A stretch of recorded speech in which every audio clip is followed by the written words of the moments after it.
Γεια σας παιδιά, σήμερα θα είμαι εδώ με έναν φίλο μου, πες γεια. Yeah.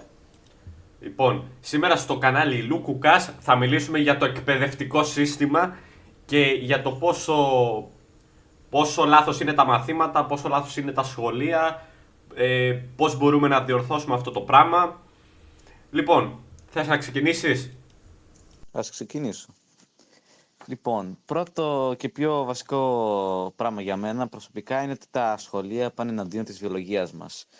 Οι επιστήμονες έχουν αποδείξει εδώ και καιρό ότι ο έφηβος οργανισμός είναι πιο σωστό για αυτόν να κοιμάται αργά τα βράδια και να ξυπνάει λίγο πιο αργά στο πρωί.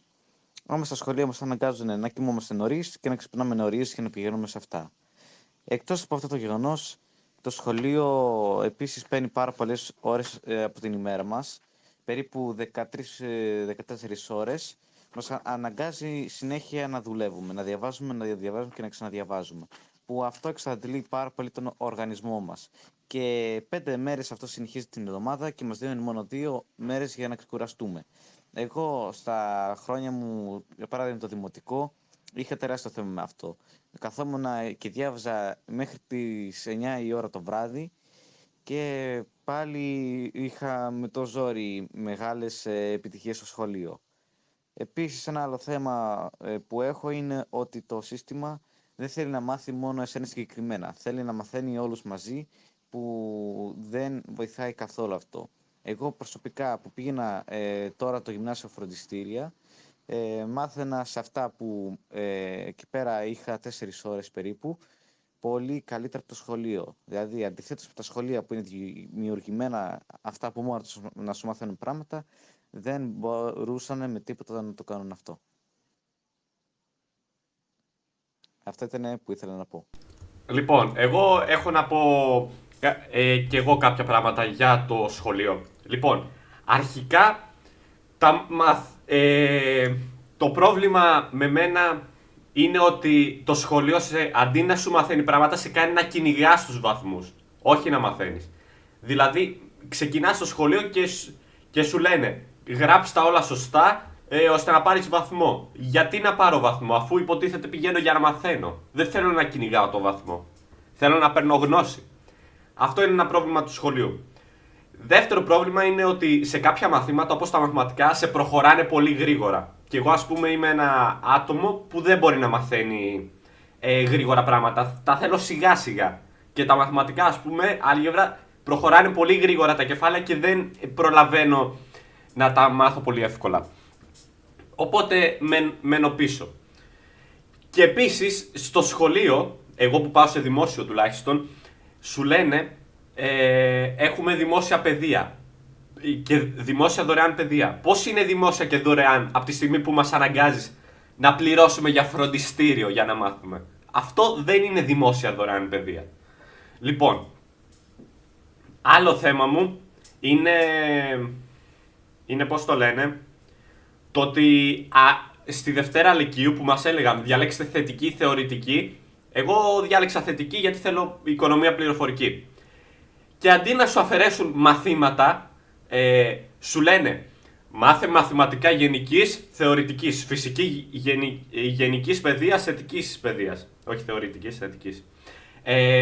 Τέλος πάντων, και έχει και άλλα μαθήματα όπως αρχαία λογοτεχνία. Γιατί, αφού επέλεξα τη θετική κατεύθυνση. Και ο άλλος που διάλεξε θεωρητική μαθαίνει και μαθηματικά. Για ποιο λόγο όμως? Ενώ διάλεξα την κατεύθυνσή μου. Τέλος πάντων. Εγώ αυτά είχα να πω για αυτό το θέμα. Ναι, αυτό. Λοιπόν, παιδιά, τώρα είπαμε αυτά που θέλαμε για το σχολείο και τα μαθήματα. Και ο φίλος μου εδώ πέρα θέλει να σας πει λίγο για τις υποδομές. Που θέλω και εγώ να πω πράγματα γι' αυτό. Λοιπόν, ξεκίνα. Πραγματικά οι υποδομές στα σχολεία είναι ό,τι χειρότερες. Εγώ στο σχολείο που πηγαίνω δεν μπορώ να σταματήσω να βλέπω χάλια πράγματα. Η τύχη του σχολείου είναι όλοι μα όλοι βρώμικοι. Όταν μπαίνεις σε τάξη το πρωί ιδιαίτερα, μέσα μένει ο χάλιος σάπιος αέρας και πρέπει να ανοίγεις τα παράθυρα και βρωμοκοπάει και σε ζαλίζει αυτό Παναγία μου. Επίσης εκεί πέρα στο σχολείο είναι πάρα πολύ σκόνη. Θυμάμαι στο γυμνάσιο, όταν άφηνα την τσάντα μου κάτω στο πάτωμα που δεν την κουνούσα καν, μετά γινόταν όλη η καφέ από τη σκόνη. Και γενικά μέσα σε πάρα πολύ χάλια, βρώμικο, μη συντηρητικό περιβάλλον. Αυτά ήταν που ήθελα να πω. Λοιπόν, εγώ έχω να πω. Συγγνώμη. Εγώ έχω να πω ότι οι υποδομές είναι από το 1900, δεν ξέρω κι εγώ πότε, καλά μπορεί να είναι και από το 2000 κάτι.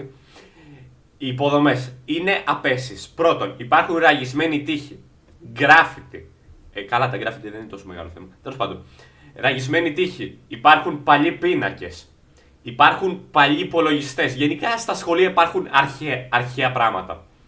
Ενώ είμαστε σε μια χώρα που εξυγχρονιζόμαστε με τεχνολογία κτλ. Και σου λένε γράφτα σε βιβλίο. Τι βιβλίο, ρε? Έχουμε ψηφιακά βιβλία πλέον και μας αναγκάζουν να χρησιμοποιούμε ένα σύστημα που δημιουργήθηκε πριν 200 χρόνια. Το ίδιο σύστημα εδώ και 200 χρόνια. Και ειδικά στη σημερινή κοινωνία που τα παιδιά έχουν πιο πρόσβαση στη γνώση και έχουν πιο ελεύθερο μυαλό, ας το πούμε, σε αναγκάζουν να κάθεσαι σε μια τάξη μαζί με άλλα 20 άτομα να μαθαίνετε όλοι το ίδιο. Λοιπόν, πήγα λίγο πάλι πίσω στην εκπαίδευση, αλλά δεν πειράζει. Λοιπόν. Φυσικά δεν μπήκες πίσω, γιατί στην κυριολεξία πάλι αυτό ενοχλεί. Γιατί πρώτα απ' όλα είναι εκεί πέρα και φασαρία που μπορούν να έχουν τα παιδιά, αλλά και κολλάει στην εκπαίδευση, ναι. Ναι, σωστό. Πώς το λένε. Επίσης, οι καθηγητές βαριούνται να κάνουν μάθημα. Βαριούνται. Ενώ η δουλειά τους είναι να κάνουν μάθημα και βαριούνται. Γιατί, αφού εσείς επιλέξατε να κάνετε αυτή τη δουλειά, οπότε είστε υποχρεωμένοι. Τέλος πάντων. Εντάξει, εγώ πιστεύω ότι γενικά η εκπαίδευση δεν είναι λάθος γενικά για έναν λόγο. Θα το πω πιο μετά. Οκ. Λοιπόν, τι άλλο. Ναι, είπαμε για τις υποδομές που είναι αρχές. Ας πούμε υπάρχουν κάποια σχολεία, δεν θυμάμαι, νομίζω στους αμπελόκηπους, που έχουν σπασμένα τζάμια, αυτό το έχουμε και στο σχολείο μας, και κατεστραμμένες βρύσεις έξω που τις ανοίγεις. Δηλαδή, το κράτος έχει λεφτά, μη μου πει κάποιος το αντίθετο, το ξέρουμε όλοι ότι έχει λεφτά και μπορεί να τα φτιάξει. Γιατί δεν τα φτιάχνει, γιατί δεν νοιάζεται. Ωραία. Και και επίσης έχω να πω κάτι και για τα ιδιωτικά σχολεία, αλλά όχι για τις υποδομές και αυτά, έχω να πω κάτι για τους μαθητές. Γιατί όσοι πηγαίνετε σε ιδιωτικό είστε, να το πω λίγο, παλιόπαιδα. Ας πούμε, είχα γνωρίσει έναν από ιδιωτικό και μου είχε πει, ρε φίλε, εγώ πηγαίνω σε ιδιωτικό, εσύ κάτσε εκεί στο δημόσιο να μην μαθαίνεις τίποτα. Ωραία. Ναι, αυτό λίγο δεν το καταλαβαίνω. Τέλος πάντων. Και εγώ θυμάμαι, είχα μία τύψα στο φροντιστήριο που πήγαινα, η οποία πήγαινε και φροντιστήριο και δημόσιο. Η τύπισσα... Ιδιωτικό εννοείς? Ιδιωτικό σχολείο πήγαινε αυτή. Πηγαίναμε στο ίδιο φροντιστήριο, αλλά αυτή πήγαινε ιδιωτικό σχολείο. Μάλιστα, πήγαινε φροντιστήριο και ιδιωτικό σχολείο. Τέλεια. Ναι, εύχομαι τα καλύτερα σε αυτήν την τύπισσα. Γενικά αυτή λίγο χάλια είναι σε χαρακτήρα, αλλά δεν έχω κάτι εναντίον της πολύ. Ωραία. Τέλος πάντων. Αυτά είχαμε να πούμε για το τέτοιο. Και για τις υποδομές, ναι. Και τώρα θα πούμε κάποιες λύσεις που θα μπορούσε να αλλάξει το σχολείο προς το καλύτερο. Επίσης, έχουμε φτάσει τώρα στις λύσεις αυτού του προβλήματος. Και εγώ μια λύση που μπορώ να προτείνω είναι, που επίσης ήθελα να συνεχίσω που είχα πει λίγο πιο πριν, ένα θέμα, είναι ότι οι καθηγητές βαριούνται. Αλλά βαριούνται και οι μαθητές μαζί τους. Και γενικά μου φαίνεται πολύ υποκριτικό το γεγονός που ζούμε σε μια χώρα που οι φιλοσόφοι της είχαν πει ότι ο καλύτερος τρόπος για να μαθαίνεις είναι μέσω παιχνιδιού. Ενώ το σχολείο δεν σε διασκεδάζει. Εσύ ο ίδιος δεν θέλεις να συμμετέχεις σε αυτό το πράγμα. Και πιστεύω ότι αυτό είναι το πρόβλημα όχι των μαθητών ή της τεμπελιάς των μαθητών, αλλά το πρόβλημα του συστήματος. Γιατί, για παράδειγμα, τα βιντεοπαιχνίδια, άμα ακούσετε μερικούς gamers, να το πούμε έτσι, παίχτες των βιντεοπαιχνιδιών, μερικοί θα λένε ότι βαριούνται μερικά σημεία του παιχνιδιού, αλλά γενικά το παίζουν αυτό. Δηλαδή, εκεί πέρα τα βιντεοπαιχνίδια έχουν φτιαχτεί με σύστημα να ενδιαφέρουν τους παίχτες να παίζουν το παιχνίδι. Το ίδιο πρέπει να γίνει και με το σύστημα που έχουμε τώρα. Δηλαδή, όπως είχα πει και πιο πριν, είναι πολύ υποκριτικό. Οι φιλοσόφοι της ίδιας χώρας λέγανε ότι το παιχνίδι είναι καλύτερος τρόπος να μαθαίνουμε, ενώ δεν μαθαίνουμε με διασκεδαστικό τρόπο. Αυτό ήταν που ήθελα να πω. Λοιπόν, θέλω να συνεχίσω κάτι σε αυτό που λέει ο φίλος μου. Λοιπόν, ισχύει ότι το παιχνίδι βοηθάει να μαθαίνεις καλύτερα, όπως έλεγαν και οι αρχαίοι Έλληνες, οι φιλοσόφοι μας. Εκτός από αυτό, στα παιχνίδια που παίζουμε, τα βιντεοπαιχνίδια, σου μαθαίνουν και πράγματα. Ας πούμε, εγώ άρχισα να ασχολούμαι με την ιστορία από παιχνίδια όπως το Hearts of Iron 4, Europa Universalis και άλλα παιχνίδια τέτοια. Αυτά μου κέντρισαν το ενδιαφέρον της ιστορίας και μετά άρχισα να μπαίνω στο YouTube, σε διαδραστικά βιβλία και έμαθα ιστορία από μόνος μου. Μπορεί εγώ να μην τη χρειαστώ την ιστορία, αλλά επειδή με διασκέδαζε αυτό το πράγμα που ζούσα, ήθελα να μάθω ιστορία γιατί με διασκέδαζε. Πληροφορική, εντάξει, μ' αρέσει έτσι κι αλλιώς, οπότε τη μαθαίνω έτσι κι αλλιώς. Ναι, τα υπόλοιπα μαθήματα δεν με διασκεδάζουν και ας πούμε δεν θέλω να μάθω. Ας πούμε αγγλικά έκανα σε φροντιστήριο, δεν έμαθα γιατί δεν μ' άρεσαν, γιατί και στα αγγλικά σε φροντιστήριο και στο σχολείο τα βαριέμαι. Γιατί είναι σχεδόν το ίδιο πράγμα. Και εδώ μεταξύ, αυτό που έπρεπε να προσθέσουμε και στην αρχή είναι ότι και αυτό δεν είναι δημόσια εκπαίδευση. Γιατί το προφήσιο αναγκαστικά πρέπει να παίρνει σε φροντιστήρια. Ναι, ακριβώς. Ενώ κανονικά το σχολείο θα έπρεπε να σου δίνει το proficiency, γιατί το ζητούν σε όλες τις δουλειές. Και το κράτος είναι υποχρεωμένο από την εκπαίδευση να μας κάνει τη ζωή πιο εύκολη να βρούμε δουλειά στο μέλλον και όχι να μας δυσκολεύει. Οπότε μια λύση είναι αυτή, να παίρνουμε το proficiency στο σχολείο, να μαθαίνουν, πώς το λένε, να έχουμε πιο διασκεδαστική εκπαίδευση για να μπορούμε να συγκεντρωθούμε στην εκπαίδευση. Ας πούμε, εσείς όταν πηγαίνατε ή πηγαίνετε σχολείο τώρα, έχετε καθίσει ποτέ με προσοχή να κοιτάξετε όλα τα μαθήματα? Ας πούμε, είστε σε κάποια μαθήματα και κάθεστε στη σκέψη σας. Δεν παρακολουθείτε καν. Δηλαδή, αν ήταν πιο διασκεδαστικό, θα σου τράβαγε το ενδιαφέρον σε όλα τα μαθήματα να βλέπεις. Ενώ τώρα απλά καθόμαστε και δεν καταλαβαίνουμε τα μισά που λένε οι καθηγητές.